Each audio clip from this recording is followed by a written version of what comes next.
राष्ट्रवादी काँग्रेसच्या विलीनीकरणाच्या चर्चेला शरद पवार यांनी पूर्ण विराम दिला असला तरी दोन्ही गटातील संवाद आणि संपर्क कायम असल्याची माहिती समोर येते आहे।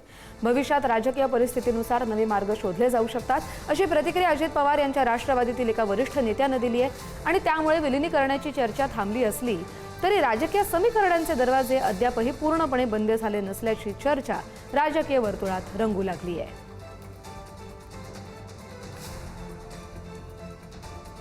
या संदर्भात बोलूया आपले प्रतिनिधी संदीप राजगोळकर यांच्याशी। संदीप, कस्तुरी प्रामुख्याने तत्कालीन उपमुख्यमंत्री अजित पवार यांच्या अपघाती निधनापूर्वीच विलीनीकरणाची चर्चा सुरू झाली होती। दोन्ही पक्षातल्या नेत्यांनी हे मान्य देखील केलं आहे, काही जणांनी अमान्य देखील केलेलं होतं आणि मधल्या काळामध्ये अजित पवारांच्या निधनानंतर विलीनीकरण होईल अशी चर्चा जोरात होती।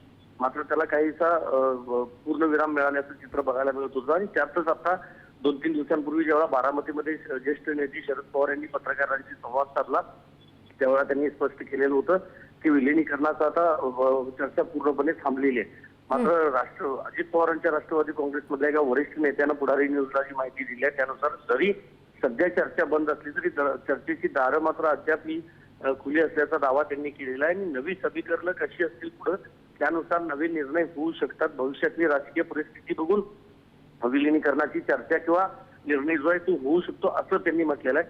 प्रामुख्याने आताची परिस्थिती जर बघायला गेली तर शरद पवारांच्या राष्ट्रवादीकडून विलीनीकरणाची कुठलीही चर्चा केली जात नाही, मात्र अजित पवारांच्या राष्ट्रवादीतल्या काही नेत्यांकडून पुन्हा आता ही चर्चा केली जाते। त्यातच काल पार्थ पवार यांच्या साखरपुड्याच्या वेळेला सगळं पवार कुटुंबीय पुण्यात एकत्रित होतं। मतभेद राजकीय मतभेद बाजूला ठेवून कौटुंबिक सोहळा म्हणून ते सगळेजण यामध्ये सहभागी झाले होते।